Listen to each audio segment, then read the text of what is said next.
Ola, que tal? Moi boas, benvidos a unha nova entrevista aquí en Atlántico TV e hoxe con Eli Pérez de Nos Mesmas. Que tal, Eli? Como estás? Moi ben, moitas grazas por entrevistarnos. Sei que non tes moito oco neste mes de junio porque o mes do orgullo e verdadeiramente dende Nos Mesmas, dende Avante, estades facendo un traballo encomiable, non?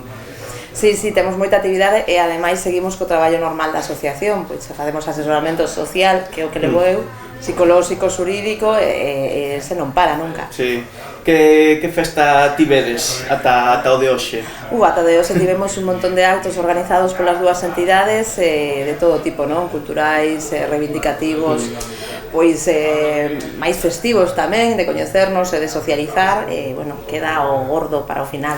Hubo arte, hubo literatura, sí, que tamén estive vendo, pero que dicías, o gordo po final, non? Exacto. Que este sábado, esa... Bueno, é un programa completo, prefesta, manifestación e festa. Sí, a ver, a prefesta un pouco na obriga de que como temos que pechar sí ou sí polos permisos do Concello a 1 da mañán, sí. Entonces, bueno, pois alargamos un poquinho a festa para bueno, quentar motores antes da mani dende as 5:30 da tarde na Porta do Sol, que ademais estará DJ Jojo Pink, que acabamos de anunciala, non? Como sorpresa e novidade para, bueno, pois amenizar esa hora e media, bueno, e ademais haber a pintacaras que organiza Avante, moita diversión e un ambiente pois moi divertido e positivo que é o que caracteriza ademais este día. Logo manifestación, recórdame de onde era, dende Urzaiz, era? Sí, na doblada, ou no cruce de Urzaiz sí, con Gregorio Espino, ás 8 da tarde. E logo todo indica que iso acaba Porta do Sol e máis festa. Sí. Antes da festa leremos o manifesto, non? As dúas entidades, un pouco pois para recordar todas as loitas que seguen abertas, os frentes novos que se abren, pois que veñen da man deste discurso de odio e dos discursos terfos, non? Terras excluintes que estamos vivindo a diario, para recordar tamén todo o conquerido, todo adquirido ata agora e que non podemos perder. E logo, pois sí, festexamos a nosa diversidade, a nosa forma de vivir, que somos persoas libres de amar, de sentir e de expresarnos como nos sentimos. Que vaya todo o mundo, que vai ser unha boa festa. Quería centrar un pouco o tiro tamén na asociación, en Nos Mesmas. Cando comeza? Dende que ano levades? Pois en setembro facemos 17 anos, comezamos en 2008. Case maioría de idade. Case, sí, bueno, eu case era menor de idade cando afundamos.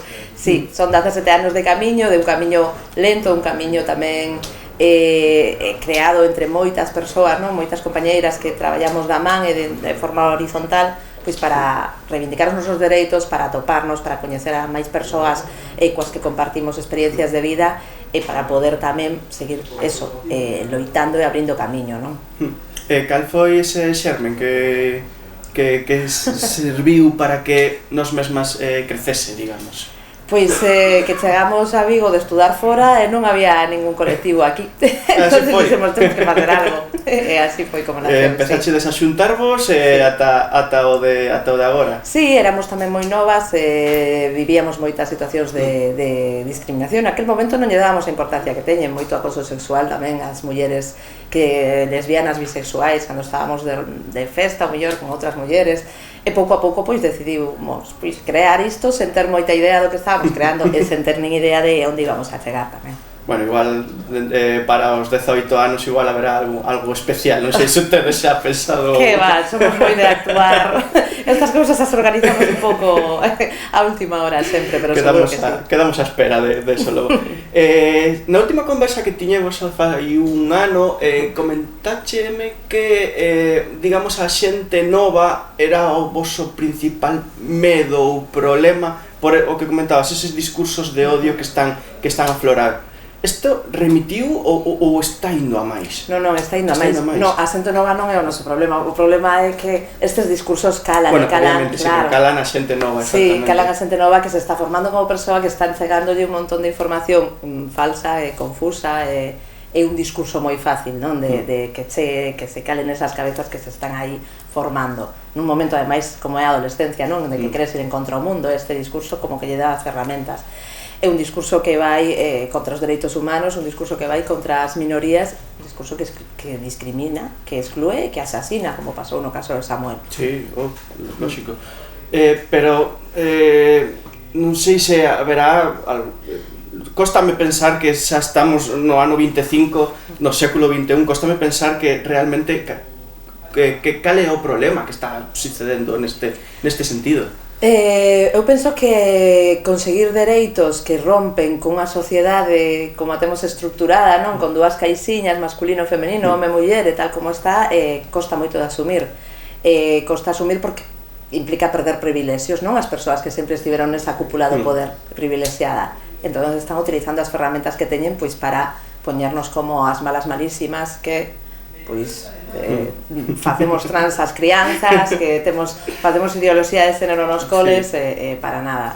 Igual non é tanto na rúa, senón nas redes sociales, ou tamén se está notando na rúa? Bueno, na rúa o pasado sábado, ao tempo que a nosa pedalada, había unha concentración de 8 colectivos transexcluíntes de Vigo, feministas transexcluíntes, contra a lei trans, dicindo que é anticientífica, anticonstitucional e anti non sei que máis.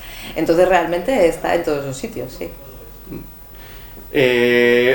A lei trans e as persoas trans, creo que ese é o principal reivindicación que hai que hacer, creo que igual ese é o foco hai que poñer nos trans. Sí, eu penso que o foco temos que pôr nos dereitos humanos, e recoñecer os dereitos das persoas trans son dereitos humanos, e hai que ser moi consciente diso, non estamos pedindo nada a outro mundo, estamos pedindo o dereito a miña identidade que ven recollido na Constitución, nos principios de Yogyakarta, nos principios que se establecen dentro da Unión Europea, e son dereitos humanos, e iso é o que hai que focalizar, que todos estes ataques están en contra e vulneran principios fundamentais como son os dereitos humanos e o dereito a identidade. Aparte, eu falei algunha vez con persoas trans e elas comentábanme que tiñan moitos problemas a hora de acceder a postos de traballo, incluso que iso é vital. Iso estaremos de acordo que hai que cambiarlo, non? Iso é así. Claro, sí, ao final que hai que cambiar a mentalidade de quen contrata, das empresas, tamén dos clientes que poden ver a unha persoa, non sei.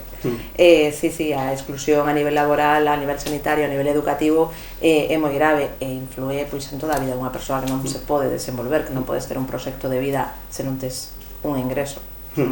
Pois esperamos que non exista máis iso. Esperamos que o sábado sea moi boa festa. Iso será un bo momento ademais para reivindicar. Sobre todo, aparte, a pedalada estuvo moi ben, non?